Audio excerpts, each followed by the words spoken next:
ustedes la vean, ustedes la van a poder resolver porque son las preguntas que usted se sabe de toda la vida.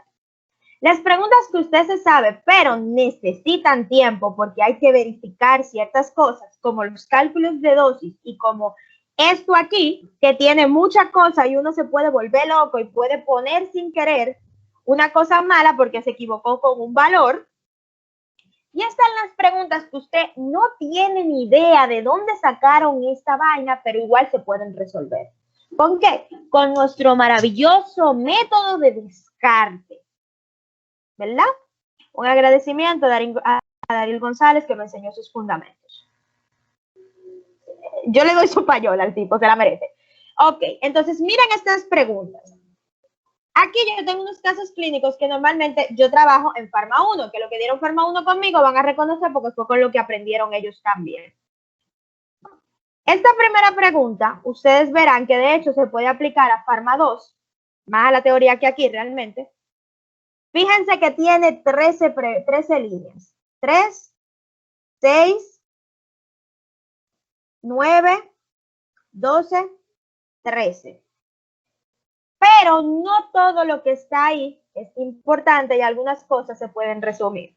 Hay que tener en cuenta ciertos clues que son especiales para preguntas de fármaco. No funcionan tan bien para otras cosas, pueden funcionar para fisiopato, pero no para otras cosas más. ¿Qué es lo siguiente? Si el paciente tiene nuevos signos y síntomas, que sí, él ya tenía historia de lo que sea, hipertensión, diabetes, 5 embarazos ectópicos, lo que tú quieras. Y de repente tiene nuevos signos y síntomas, la pregunta es de esos nuevos signos y síntomas. Rara vez te van a preguntar de las cosas viejas, porque ya las cosas viejas están resueltas. La pregunta es de lo nuevo que tiene el paciente. ¿Por qué? Porque se supone que lo que tú tienes que resolver es el problema actual que tiene el paciente y el problema que tiene son esos nuevos signos y síntomas. Por otro lado, la parte contraria. Si el paciente tiene la historia clínica de lo que tú quieras, VIH desde hace 20 años, enfermedad, diabetes previa, hipertensión, son clásicos. Y se le agregó un medicamento y ahora tiene nuevos signos y síntomas, el culpable es el medicamento, hasta que se averigüe lo contrario. Si, por ejemplo, yo te digo que un paciente tiene toda su vida sufriendo de hipertensión y VIH, y te digo, hace 3 meses le agregué un medicamento, y después te digo, hace 3 meses le agregó un medicamento, y luego te digo, no, mira, ahora el paciente viene porque está teniendo problemas de orinar, está teniendo problemas anatomopatológicos en sus riñones, está teniendo problemas de filtración, y te digo que los análisis son diferentes a hace 3 meses, pues ¿cuál fue el problema? El fármaco, lo nuevo que se agregó. Y así, entonces, esas son dos cosas que funcionan muy bien para fisiopata y para fármaco. El hecho de tú saber que si hay nuevos signos y síntomas, el paciente viene por lo nuevo, o de que si se agregó un fármaco, el responsable de lo nuevo que pase va a ser ese fármaco. Puede hacerlo por un efecto adverso propio o por interacción con la terapéutica anterior. Entonces, este caso tiene 13 líneas y hay 2 maneras de abordar este caso. Siempre tenemos que hacer, y es lo primero, identificar la pregunta. ¿Qué me está preguntando? ¿Por qué tengo que hacer esto? Porque si yo empiezo a leer desde aquí, para cuando yo llegue a lo que me están preguntando, ya yo no me acuerdo de absolutamente nada.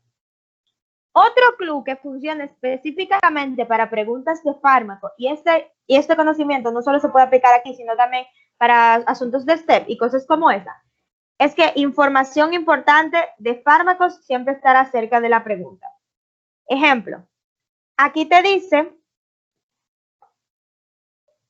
en las últimas 2 líneas anteriores a la pregunta, inmediatamente el residente se da cuenta que el paciente ha estado tomando un medicamento cuya función es evitar la coagulación de la sangre y que el antibiótico, el caso del antibiótico que está tomando el paciente, inhibe su metabolismo para causar sangrado.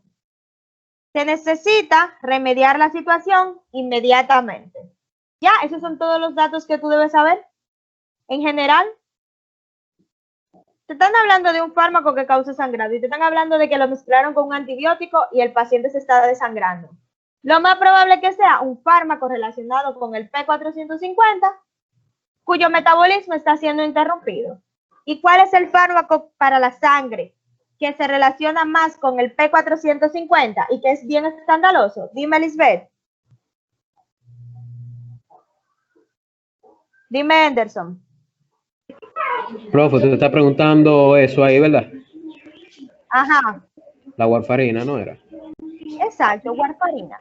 Si ustedes necesitan clue extra para averiguar por qué es warfarina, leen el caso. Un masculino de 68 años, traído por su mujer porque tiene hematemesis, eso es vómito con sangre, melena, ese es con sangre. El paciente empieza a sangrar por la nariz, más sangre. Entonces todo el mundo está en pánico, no saben si es ébola, no saben qué está pasando, y cuando abren la camisa del paciente tiene una cicatriz en el pecho. Y la esposa te dice que le cambiaron una válvula cardíaca. ¿Qué le están dando? Warfarina, porque warfarina es el anticoagulante para este tipo de casos que se utiliza a largo plazo. Hay gente en este país tomando warfarina que la mitad es poca. Bueno, la mitad es mucha. Entonces, ténganlo en cuenta. En este caso, te dicen que le está tomando ciprofloxacina, que es un fármaco inhibidor del P450.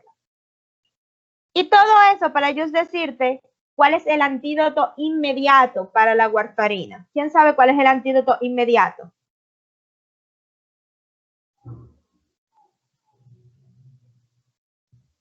Dime, Anderson. Plasma fresco congelado, ¿no era, profe? Plasma fresco congelado. Recuerden que la vitamina K, aunque es un antídoto, toma tiempo porque debe pasar procesos metabólicos por el hígado. Y yo creo que este tigre no está en posición de esperar procesos metabólicos, ¿verdad que no? Pero el plasma fresco congelado te da los factores de la coagulación ya activados. Excelente. Este es otro tipo de pregunta que funciona igual. Primero siempre la pregunta. Y que también tiene los datos aquí, pegadito a la pregunta. Está tomando un anticonvulsivo que inhibe el P450. ¿Cuál es el medicamento? Ustedes no se acuerdan, está bien, porque eso es Pharma 1, pero es valproato sódico. Hay otro tipo de preguntas, esta práctica es como básica para enseñar tipos de preguntas. Hay otros tipos de preguntas que son preguntas sumamente directas, que tú no necesitas nada de datos, de información del caso clínico. Por ejemplo, este caso clínico tiene 15 líneas, hechas a propósito. Yo me senté a escribir porquería para preguntar esto. ¿Cuál es la vía con 100% de biodisponibilidad? Lo de arriba no te aporta ningún dato. Se pone en contexto de que hay un problema y van a administrarle un fármaco a un niño. Pero después de ahí no te hace más nada, no te da ningún dato, no te quita ningún dato. Simplemente, ¿cuál es la vía de 100% de biodisponibilidad?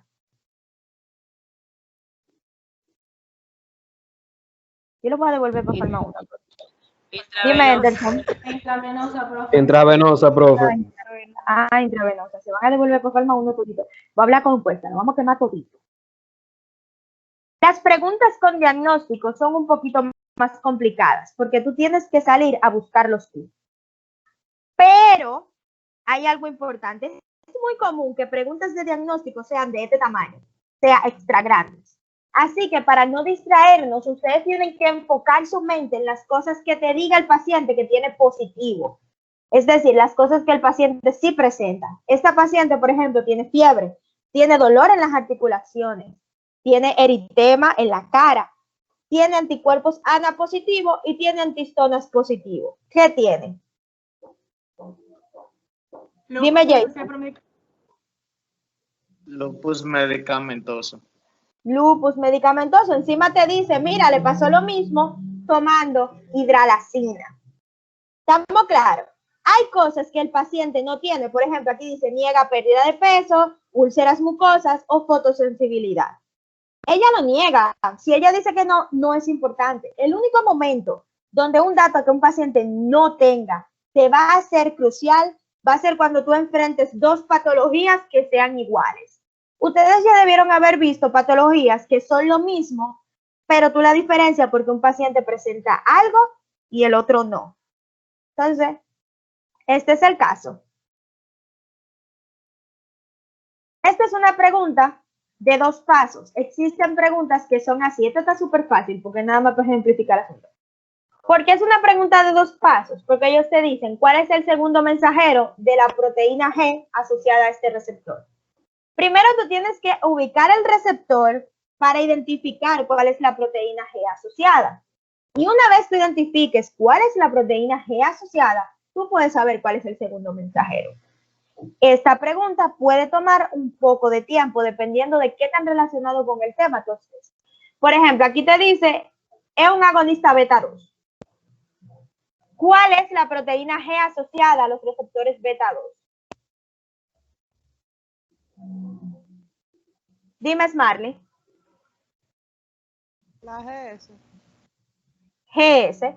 Todos los receptores beta están relacionados con la proteína GS.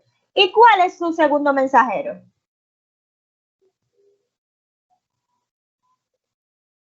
Dime, Caroline.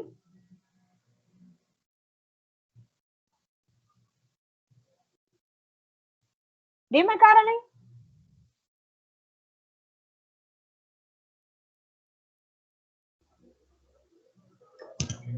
Maciel, dime tú. Adenisiclasa. La adenilciclasa es la enzima, más no el segundo mensajero. Vamos a ver, Lisbeth, ¿cuál es el segundo mensajero? Profe, el AMPC. El AMP cíclico, abreviado AMPC. Ok, ya esos son como Profe, los fundamentos. Era que el micrófono no quería encenderse en la Sí, computadora. me lo imaginé, no te preocupes. Esos son los fundamentos. Entonces, miren, esta es una clase de pregunta de yo tengo que trabajar. ¿Verdad que sí? Porque vamos a darle uso a toda la pregunta que tenemos. Si yo supiera o no supiera el mecanismo de los beta bloqueadores, si yo me lo sé, nada más lo tengo que buscar al pasito. Bueno, yo sé que disminuyen la renina, entonces tengo que ir buscando donde todo esté disminuido. Ah, el A, ok. Beta bloqueadores. Pero si yo no me lo sé, lo de los beta bloqueadores, porque por ejemplo, hubo un tiempo donde yo nunca me acordaba que se inhibía la secreción de renina. Yo tenía ese problema y ustedes dando clase conmigo se dan cuenta que yo tuve muchos problemas en la vida. Ok, no hay problema, pero yo sé cómo funcionan los otros fármacos del sistema renina-angiotensina-aldosterona. Por ejemplo, yo sé cuál es el arisquirén, entonces yo descarto esta porque yo sé cómo funciona el arisquirén. Yo descarto también esta, porque se supone que yo tengo la idea ya de que aquí participan lo que son los inhibidores de la ECA. Aquí descarto porque yo conozco los ARA. Y aquí porque conozco los diuréticos y sé que son inhibidores de aldosterona. Me quedan 2. Ya en ese caso, ¿qué yo hago? Hay un 50-50. 50 de ponerlo bueno, 50 de ponerlo malo. Ya. Pero como tú tienes una idea del sistema renina-angiotensina-aldosterona, tú puedes descartar la C. Porque tú sabes que no son antagonistas de los receptores de angiotensina 1. Por ejemplo, porque si no se llamarían así. Eso es un tipo de pregunta que yo me sé, pero tengo que trabajar, o en su defecto, también se las enseñé como si yo no me las supiera. Este es un tipo de pregunta de, tengo una historia clínica complicada, pero lo que me interesa del paciente es lo nuevo, que es lo que tiene reciente. Ella ya tiene su problema tiene 36 años, ella tiene enfermedad renal terminal secundaria diabetes. Ella lleva más de 10 o 20 años sufriendo esa diabetes porque es diabética tipo 1, ese diabetes infantil. Ella como máximo tiene que estar diagnosticada desde los 6 años. Eso no es su problema. Sus antecedentes son hipertensión, su retinopatía diabética, lógicamente, y su neuropatía, su diabetes se la está comiendo, fin. Y está en hemodiálisis. Fíjense cómo yo te hacen el énfasis. Hemodiálisis hace 2 meses. Y desde entonces se ha estado tratando con este fármaco. Ahí te están dando 2 tipos de CLU. Te están diciendo, por un lado, un procedimiento nuevo y por otro lado te están remarcando un fármaco nuevo.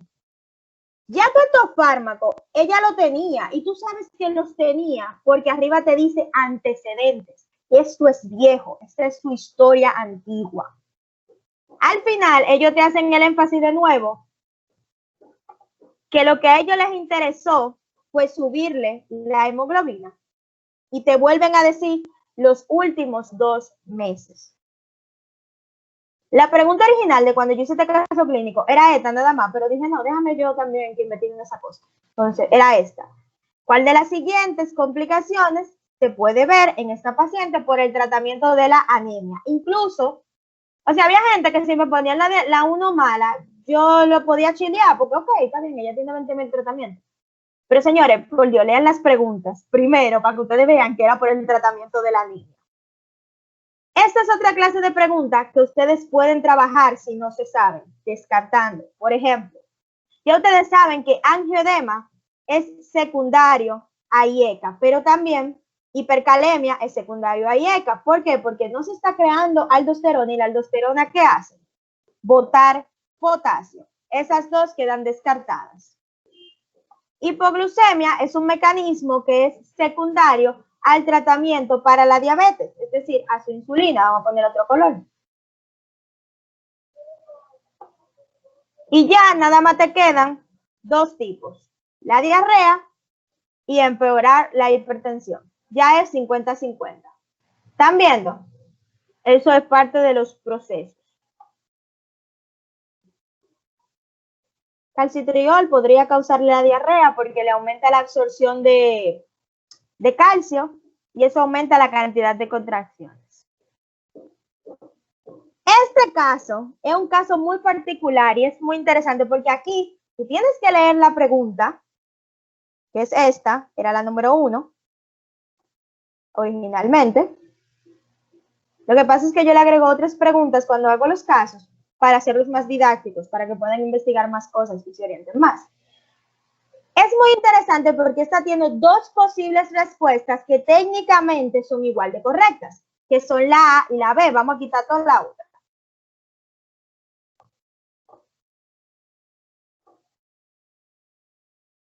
Ahora, ¿por qué es la A y no la B? Muy simple, por la edad de la paciente. Profe, ¿qué tiene que ver la jodida edad de la paciente? Porque, las diferencias de enzimas generalmente se manifiestan en niños, en personas jóvenes. Esta mujer tiene milla extra hace rato. Esta tipa se me aparece en la calle, no, porque yo estoy tan joven. Esta tipa es la típica mamá de ese compañerito castroso que dice, no, porque mi mamá se ve muy joven para su edad. Y tú ves a la señora y tú dices, bueno, la visión es relativa, ¿sabes? Entonces, La señora empezó el problema específicamente después de tomarse el fármaco. Entonces, el problema es por el fármaco. Y lo que hacen los inhibidores de la ECA es acumular bradicilina. Por eso esa es la respuesta correcta.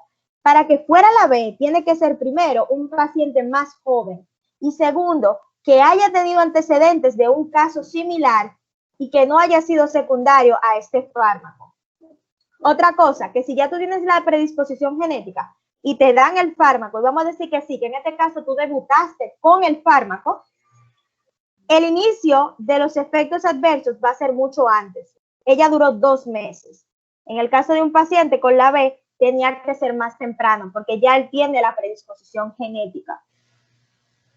Profe, pero puede tomarse en cualquier momento. No es lo mismo que tú tengas el pantalón gastado y te agaches, a que tú te agaches solamente. ¿Cómo es más fácil que se te rompa?